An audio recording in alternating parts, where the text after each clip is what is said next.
Assalamualaikum warahmatullahi wabarakatuh. Alhamdulillahirabbil alamin. Puji dan syukur kehadirat Allah Subhanahu wa taala. Kemudian selawat dan salam pada junjungan kita Nabi besar Muhammad sallallahu alaihi wasallam sebagai uswatun hasanah bagi kita.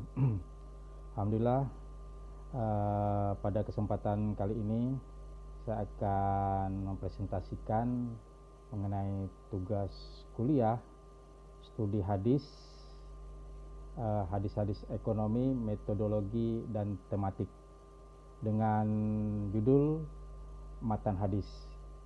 Terlebih dahulu yang saya hormati Bapak dosen pembimbing Dr. Asrar Mabrur Faza MA, kemudian rekan-rekan perjuangan HES Unit 2 dan para viewer sekalian.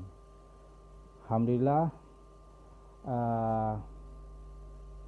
berkaitan dengan matan, pengertian dan urgensi studi matan hadis, kaidah kesahihan matan, teknik interpretasi, pendekatan dan metode pemahaman matan.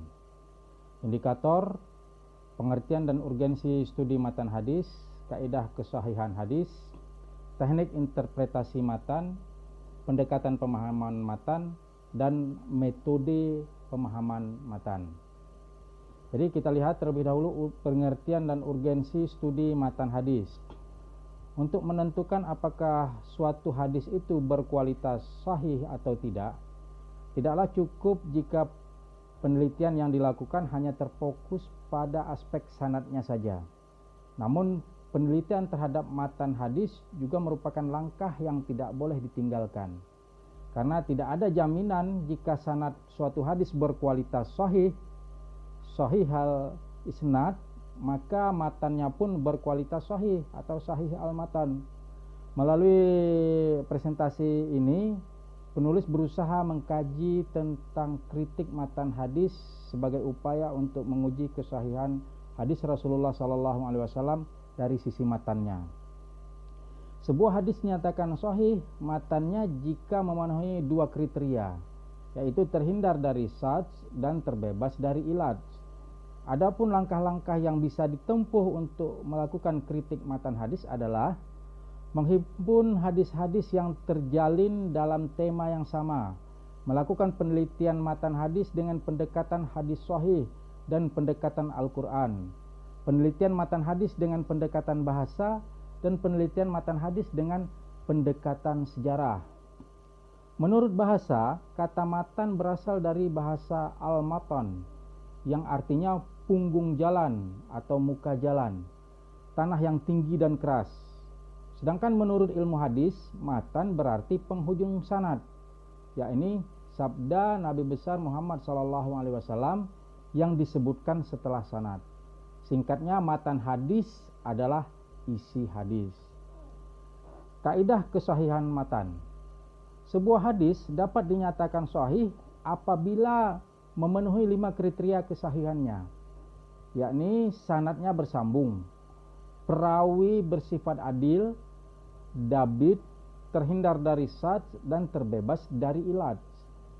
Ketiga kriteria yang disebutkan pertama khusus diperuntukkan pada aspek sanad, sedangkan 2 kriteria yang disebutkan terakhir berkaitan dengan aspek sanad dan matan.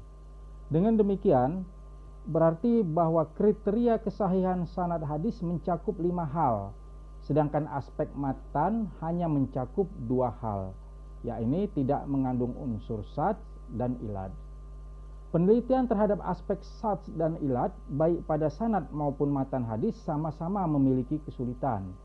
Namun demikian, para ulama sepakat bahwa penelitian adanya syadz dan ilad pada matan lebih sulit dibandingkan dengan penelitian terhadap syadz dan ilad pada sanad hadis. Dinyatakan demikian karena memang belum ada kitab yang membahas dan menampilkan matan-matan hadis yang mengandung syadz dan ilad secara khusus.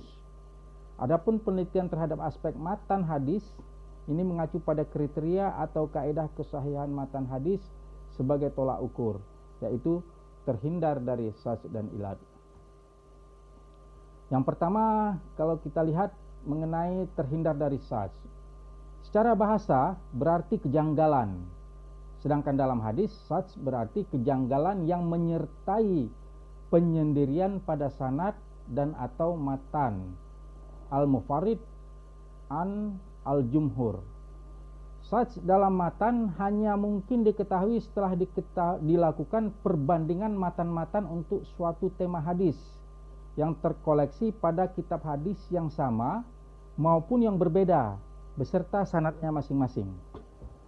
Dengan langkah perbandingan tersebut akan diketahui manakah matan yang terjaga atau mahfuz, kualitas ketahanan informasinya karena didukung oleh kuantitas sumber, dan matan yang janggal karena tampil berbeda dari yang lain. Sejauh mana kejanggalan pada matan hadis itu dipandang sebagai syadz. Berikut ini adalah contoh matan hadis yang mengandung syadz.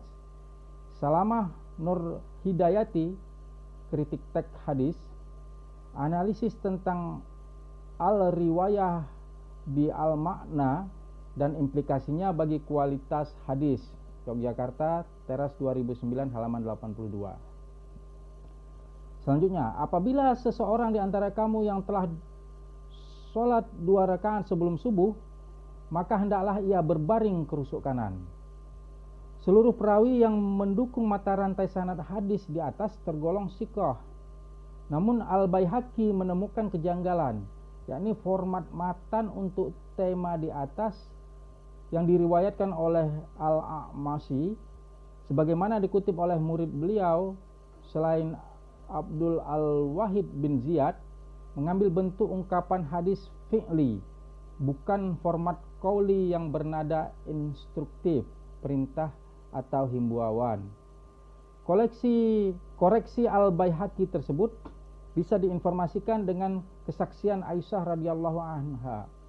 Sesungguhnya Nabi SAW terbiasa bila selesai menunaikan sholat sunnah fajar di kediamannya, beliau miringkan badan sambil tiduran ke rusuk kanan. Dengan koreksi dari Al-Baihaqi tersebut, maka matan hadis yang berstatus mahfuz adalah yang mengambil format fi'li seperti kesaksian Aisyah. Sedang matan yang dinisbatkan pada Abdul Al-Wahid bin Ziyad dinyatakan janggal atau syadz.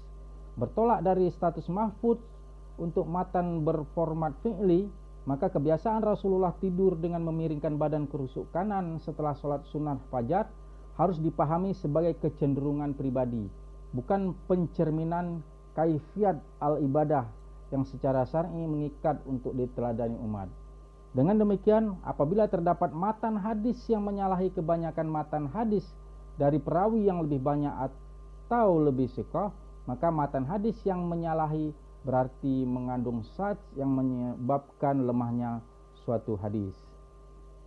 2. Terhindar dari ilat. Ilat menurut pengertian ulama hadis adalah ibarat atau ungkapan dari sebab-sebab yang tersembunyi yang merusak pada hadis. Cacat umum pada matan dapat dikenali dari gejala kepalsuan yang amat beragam indikatornya, seperti penyaduran makna matan hadis ke dalam redaksi yang rancu bahasanya. Sedangkan ilat pada matan adalah fakta penyebab yang tersembunyi keberadaannya. Tetapi jika terdeteksi, maka matan hadis yang sahih bisa menjadi jatuh derajatnya dan dinyatakan tidak sahih. Dikatakan tersembunyi karena bagi pemerhati hadis yang belum profesional dan kurang penjelajahan dalam medan hadis akan sulit untuk mengetahuinya. Ilat pada matan hadis terbagi menjadi beberapa macam, yaitu yang pertama adalah sisipan teks hadis, al-idraj fi al-matan. Al-idraj fi al-matan atau mudraj al-matan dipahami sebagai ucapan sebagian perawi dari kalangan sahabat atau generasi setelahnya, di mana ucapan tersebut kemudian bersambung dengan matan hadis yang asli sehingga sulit untuk dibedakan antara matan yang asli dan yang telah tersisipi dengan ucapan selain hadis. Penyisipan ucapan pada matan ini bisa terletak di akhir, tengah atau awal matan hadis. Pembalikan yang kedua adalah pembalikan teks hadis atau al-qalab fi al-matan. Al-qalab fi al-matan adalah suatu keberadaan di mana matan hadis yang diuraikan oleh perawi tertentu menjadi terbalik atau tertukar letak keberadaan penggal kalimatnya. Bagian kalimat yang seharusnya berada di depan menjadi di belakang atau sebaliknya. Kesalahan serupa itu sangat mungkin terjadi di luar kesengajaan perawi yang bersangkutan karena kadar kekuatan daya ingat. Ketiga, kekacauan dalam matan. Al-idtirab fi al-matan. Al-idtirab fi al-matan secara bahasa berarti goncang, kacau atau tiada berketentuan. Hadis yang mengalami idtirab tersebut hadis mudarrib. Mudarrib adalah hadis yang diriwayatkan seorang perawi atau lebih dengan redaksi dan kandungan makna matannya yang berbeda dengan kualitas sanad yang seimbang. Sehingga dalam hal ini tidak ada yang dapat diunggulkan dan tidak dapat dikompromikan. Hadis yang pada matannya terdapat unsur al-idtirab tersebut dengan hadis mudarrab. Disebut dengan hadis mudarrab. Keempat, kesalahan ejaan. Al-tahsib wa al-tahrif fi al-matan. Tidak terdapat perbedaan yang mencolok antara tahsib dan tahrif. Jika tahsib kesalahan terletak pada hurufnya atau perubahan bentuk kata, sedangkan tahrif terletak pada sakalnya, pergeseran cara baca. Teknik interpretasi dan pemahaman matan.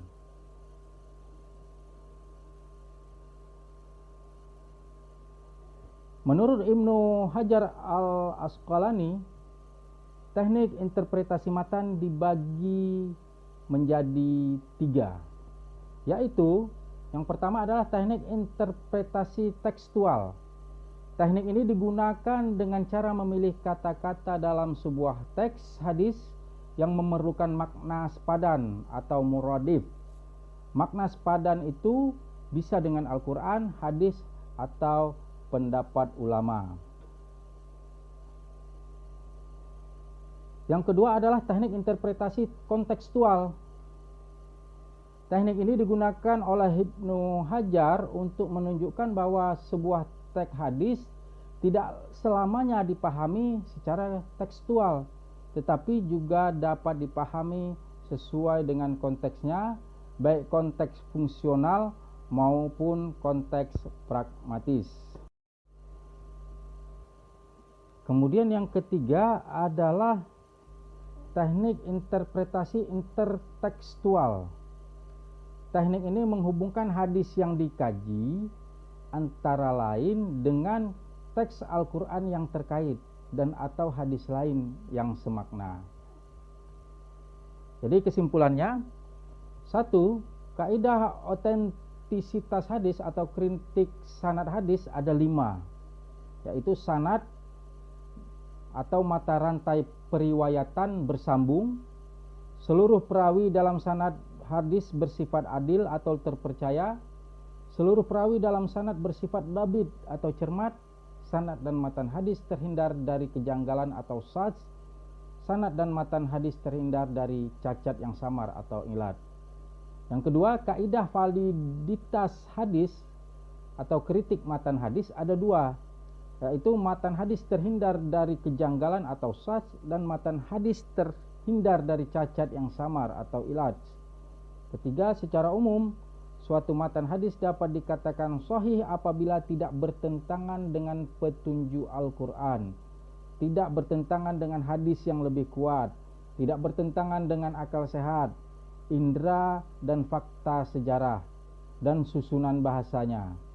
Menunjukkan ciri-ciri lafaz kenabian, yaitu tidak rancu sesuai dengan kaidah bahasa Arab. Yang keempat, ada beberapa prinsip yang perlu diperhatikan dalam memahami hadis Nabi secara tekstual maupun kontekstual, yaitu prinsip konfirmatif, prinsip tematis komprehensif, prinsip linguistik, prinsip historis, prinsip realistik, prinsip distingsi etis dan logis, serta prinsip distingsi instrumental dan intensional. Jadi demikianlah yang bisa saya paparkan mengenai matan hadis. Semoga bermanfaat, dan saya mohon maaf karena ilmu yang sangat terbatas, dan sebagai manusia yang dhaif mungkin banyak kekurangan. Wabillahi taufiq wal hidayah. Assalamualaikum warahmatullahi wabarakatuh.